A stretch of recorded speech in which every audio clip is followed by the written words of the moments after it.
On 7 May 2025, Ching, spouse of former Prime Minister Lee Hsien Loong and former CEO of Temasek Holdings, sparked controversy with a Facebook post defending Singapore's electoral system. Her remarks came in response to public concerns about electoral boundary changes as Singapore underwent its general election 2025 on 3 May. Ho dismissed allegations of gerrymandering, asserting that changes to electoral boundaries reflect population shifts rather than political manipulation.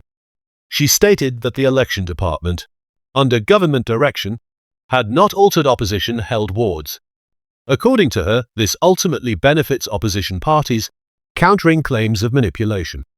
This is a huge advantage to the opposition parties, she wrote, arguing that adjustments help keep ward sizes manageable for members of parliament. Ho explained that these changes address demographic shifts, such as those arising from new housing developments. She noted that Singapore typically aims for about 30,000 voters per ward, with a margin of 30% to help MPs effectively serve residents. Comparing systems abroad, Ho pointed out that some foreign constituencies have over 1 million voters, making MPs less accessible to the public.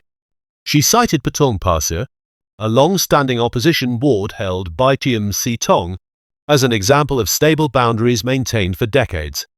However, Ho did not mention that Aljunied GRC saw its boundaries redrawn for the first time since 2011, following the Electoral Boundaries Review Committee report released on 11 March, which shifted 3 polling districts, comprising 3,834 voters, to Tampines GRC, leaving Aljunied with 144,032 electors.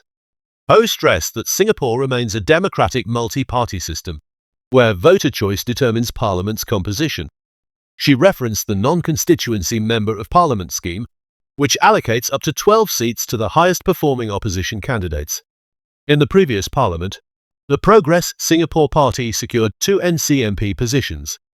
Ho also praised Workers' Party leader Sylvia Lim as a constructive NCMP, contrasting her approach with others she described as engaging in potshot antics.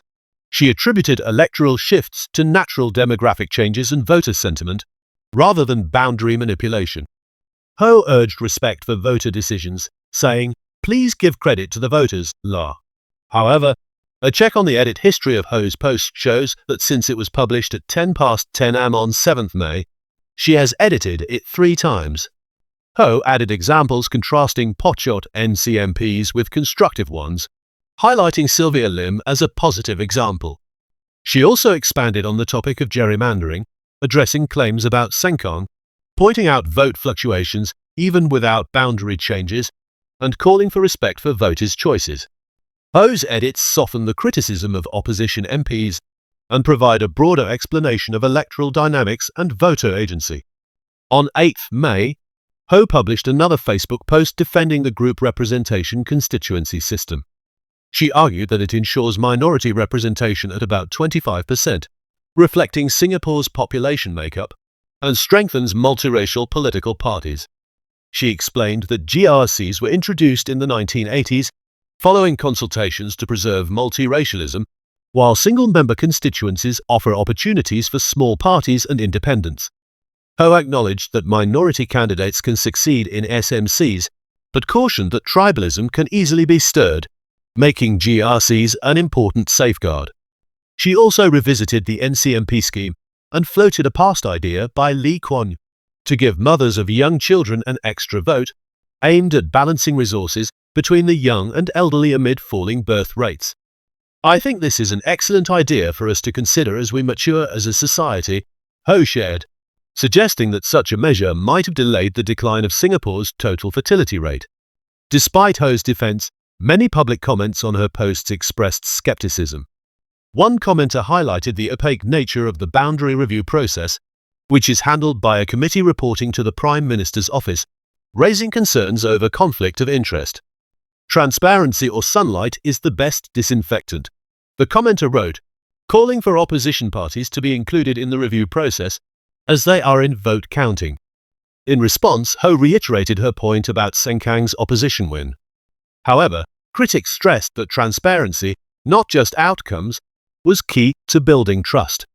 Another netizen, who had recently returned to Singapore after 30 years abroad, expressed frustration after finding their residence redrawn from Aokang to Ang Mo Kio GRC. While recognizing the need for boundary changes, the commenter criticized the 9-day campaign period as too short and proposed extending it to 4 weeks to reflect the electorate's maturity.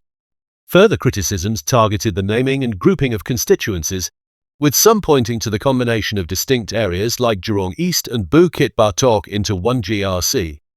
They proposed clearer geographic definitions and pegging seats to population size to reduce gerrymandering claims and aid campaign planning. Others questioned the necessity of 4 to 6-member GRCs, suggesting that 2-member GRCs with one minority candidate could achieve similar representation while increasing voter clarity. Some commenters proposed using SingPass data and postal codes to allocate MPs based on real-time population figures. Such a system, they argued, would simplify the Electoral Boundaries Review Committee's work and strengthen public confidence in electoral fairness. Singapore's 2025 general election, held on 3 May, recorded a voter turnout of 92.47%, the lowest since the 1968 election, which saw a turnout of 91.83% amid a boycott by Barisan Sosialis. This marks a notable decline from the 95.81% turnout in the 2020 election, and the lowest in a fully contested general election in recent decades. Observers have attributed this drop to growing voter disengagement and concerns over fairness in the electoral process. There were 2,627,026 registered electors in 2025, and 2,429,281 votes were cast. Approximately 197,745 voters abstained, resulting in a national absenteeism rate of 7.53%. The ruling People's Action Party, under new Prime Minister Lawrence Wong, won 87 out of 97 seats, increasing its vote share to 65.57%. The Workers' Party retained its 10 seats but made no additional gains, despite strong showings in several competitive constituencies.